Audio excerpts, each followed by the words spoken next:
Hello there everybody, welcome back to my channel. My name is Joesephyr and my face looks absolutely crazy and I'm well aware of it.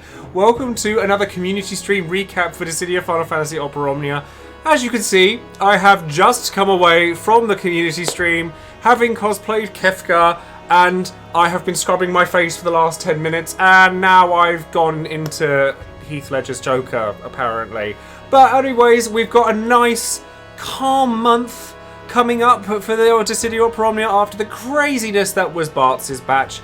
No major surprises, but we've still got plenty to talk about, so if you'd like to know more, stay tuned and keep on watching.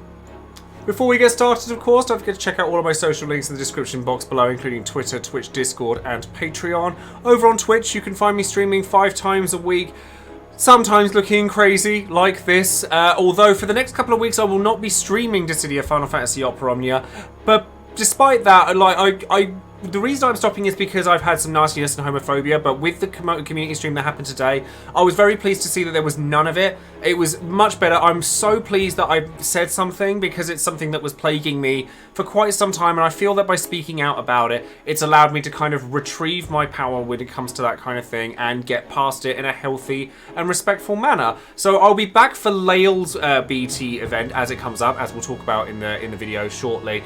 But for the next couple of weeks, I'll be keeping my account to myself. But I will, however, still be doing my Should You Pull videos. I'll still be doing all of that stuff, and I'll still be streaming 5 times a week, including being a part of the Final Fantasy XIV Twitch campaign, where you can come along to my stream if you wanted to gift out some subs, and you can earn yourself some in-game items such as the Fat Black Chocobo, which is winners all around. And of course with Patreon, I do also shout out one of my patrons every time I release a video, and I actually apologise for the fact that I look absolutely crazy right now while doing it. And today that person is going to be Luca Yasha, who not only is a patron of mine, but has been a massive supporter and honestly friend through a lot of this time as I've been a streamer, particularly helping me with a lot of FF14 stuff. He designs my emotes on a lot of my tweet stuff if I don't design them myself, so a massive thank you goes out to Luca, as well as all of the other people that come along on my Patreon as well, who has title cards just like you can see down below me, are featured in the credits of all my videos. We do voice chats together, we do Would You Pull polls and everything together. There's loads of benefits to being a patron, so if you would like to have access to all of that stuff, then maybe you'd like to consider becoming one yourself. And of course, lastly, don't forget to check out all of the other content creators there are for this game, who look probably a lot less crazy than I do, as well as obviously all the resources that are out there for the game. So first things first, we're going to talk about the story chapter that's actually going to be coming out this week on Wednesday, and some interesting omissions that weren't in the community stream that I thought were kind of peculiar. But first things first, big thank you obviously to Josh and Crystal for showcasing everything that we have to look forward to in the coming weeks. And on June 30th, we're going to be getting a new story chapter. Now, I have actually already covered all of this in my previous video, which is about Eald'narche and Noel. And I did also want to kind of actually say a big thank you to Black Nero for addressing a minor error or an error on my part for speaking about the resistances to Terra, the Terra debuff. As honestly, I've been, to tell you the truth, I've been streaming on camera or making videos continuously for the last 5 days. So a big thank you goes out to that correction. But it's you know, the game is starting to move away from that kind of behavior when it comes to locking certain characters out, so I want to apologise for if that led to any confusion, and if you want to know more, I'm sure that he'd be able to tell you more about it himself. But this is the release for Eald'narche's LD and BT, and Noel's LD, as well as the token challenge and the story chapter, etc. However, one thing that was not mentioned at any point during this stream was the inclusion of 2 extra debuff slots, which in JP came out with this event. You know, I've seen lots and lots of clears of this particular event that have those 2 debuff slots, and yet it wasn't mentioned at any point during the stream, which I find very odd, considering that Eald'narche's damage directly correlates to the amount of debuffs that are on the enemy, so obviously having 2 extra slots makes a big difference to him.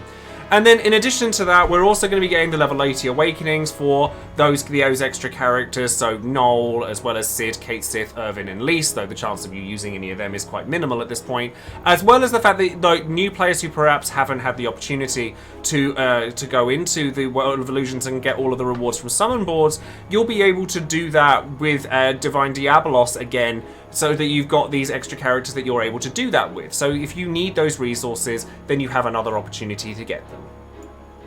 Continuing on from the summer festival that we already have going on right now, and the fact that we're getting free multi-draws with Eald'narche and Lael, is the fact that we're going to be getting Summer Festival Part 2, which is going to continue with the sales, you get new status badges. I still haven't decided whether I want the shady palm tree or I want the Moogle where the library is open with the sunglasses. I haven't decided which one of those I want yet. But it also means more free multi-draws, and it looks like we're getting multi-draws for the rest of the month, so that's going to be a nice sort of respite, given that we've spent quite so many resources going forward. And then on July the 5th, we're also going to be seeing Strago's Lost Chapter, where Strago's LD boards are actually really quite significant, and I feel that in my Futureballs video I actually undersold them a little bit on the back of the fact that I already had Strago and possibly didn't consider others who didn't. But he's actually a very worthwhile pull, and he's accompanied by another very strong LD in Ash. Now, Ash's LD is quite unique in that it will it gives her an HP plus attack that instantly charges another character's EX. She also gets a significant rework, sort of holy enchant on herself, and she gets lots of nice things that make Ash into a much stronger character than she'd ever have been before. And her new costume is actually pretty kick-ass, if you ask me. And then on July 8th, we're going to get the second part of the Arc 3 Chapter story, Arc 3 Chapter 3 Part 2 story, that will feature a new character, which is Iroha.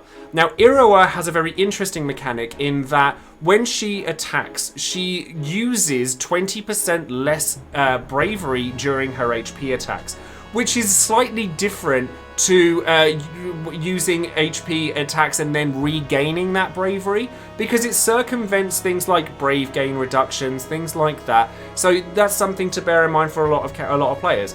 I'm actually going to be skipping Iroha, but I'm skipping her for a reason. She comes back with Vane's BT, which is a banner that I'm personally extremely excited for, and therefore I'd quite like to be able to save during this time so that I could go back and pick her up then.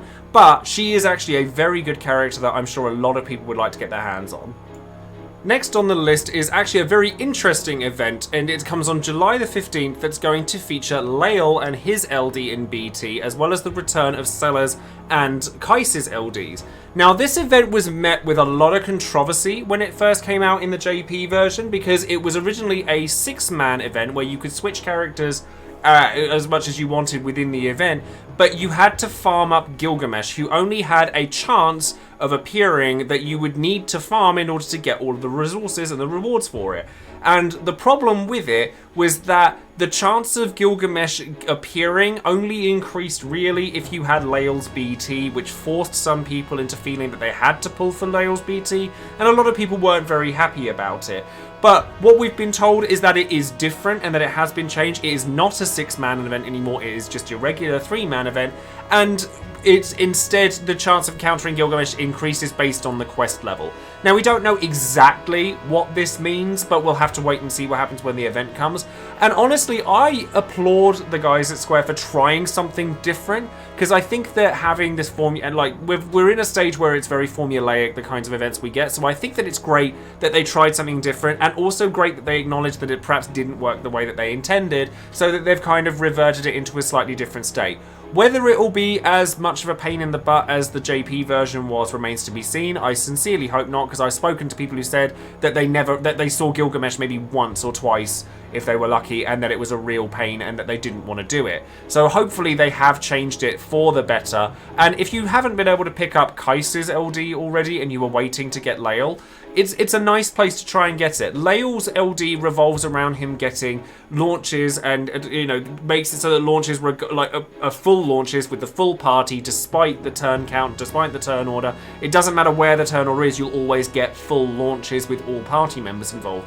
He's an interesting character, but again, I will cover him in greater detail as we approach the event itself. Then over a little bit later on in the month, on July the 19th, we're going to see the return of Kurosame, and he's going to be accompanied by Cypher LD. Now, Kurosame, if you don't already have him, is actually very worthwhile picking up at this point. On the back of the fact that his call ability is arguably one of the strongest in the game because it applies his Hyoro HP damage increasing debuff, and it's very, very strong. He also gets Ice Enchant on his LD board, and it just generally becomes back up to scratch as to where he should be. Cypher, on the other hand, becomes a delay-based character based off of the fact that as long as he's attacking debuffed enemies, which he should be because otherwise you wouldn't be bringing Cypher, he attacks debuffed enemies and provides delay the entire time that he's doing it. And then on July 23rd, we're going to see Dimensions End Transcendence Tier 3, which I'm not going to go into huge amounts of detail in this particular video because I'd rather wait and be able to give you the finer details as we approach the event. And then, but it is also going to be accompanied by a very strong banner because it's going to contain Porum. Now, Porum's LD makes her even better than she already was, and to a significant degree where you're probably going to want Porum. Now, Porum has always been very good at protecting the party by reducing HP damage that you take, making it so that you've got HP above your maximum and like being able to keep your defenses up and things like that. Whereas the LD makes it so that you get party-wide last stand. Porum does HP attacks whenever she acts. She gets party HP regens, and she just does a very, very large amount of defensive properties within that LD that augments her existing kit to really elevate itself to being one of the strongest healing support characters that the game has had up until that point. So she's definitely one that we're going to want to keep an eye on.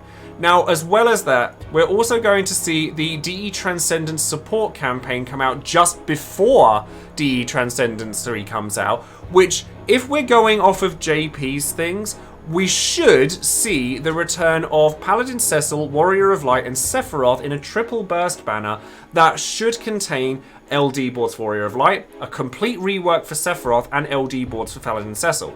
Now, Paladin Cecil doesn't get an awful lot out of what he gets from this, but he's still a really strong character. Warrior of Light's LD board is actually really significant because it increases the amount of HP damage that you deal as long as you have shields up. It gives him Last Stand, it gives Party Brave reduction, it adds a lot to Warrior of Light's kit to make him relevant again.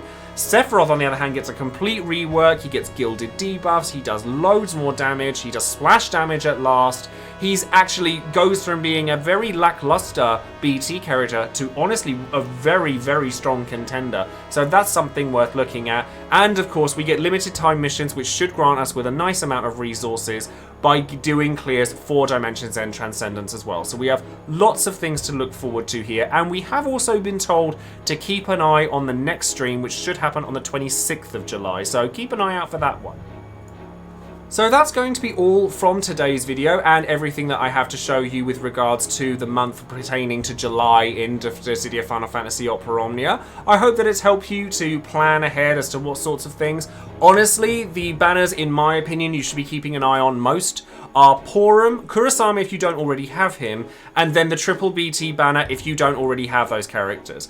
Because certainly if you're a new player, any triple BT banner is going to be worthwhile, and Paladin, Cecil, Warrior of Light, and Sephiroth cover 3 very different roles, and they do so all very, very well after this banner goes live, provided that nothing changes. One thing I did notice on the DE Transcendence support campaign is the word draws. It says free first multi-draws, not draw. And that interests me as to think that maybe there might be some little surprises hidden within that little campaign. But I could also be very wrong, who knows. Anyway, sound off in the comments below and let me know what kinds of things you're looking forward to going forward this month. And of course, don't forget to like the video, subscribe to the channel, and click the bell for notifications on any future videos I might be making. And that's going to be all from me. So I'm going to go and scrub my face for about half an hour to try and get this makeup off that's stained my face so I look like... I mean, I'm looking at myself in the camera and it's crazy. So I apologise for my appearance. I just wanted to get this information to you guys as quickly as I could. And that's going to be it from me. So thank you all very much for watching and I'll see you soon. Take care.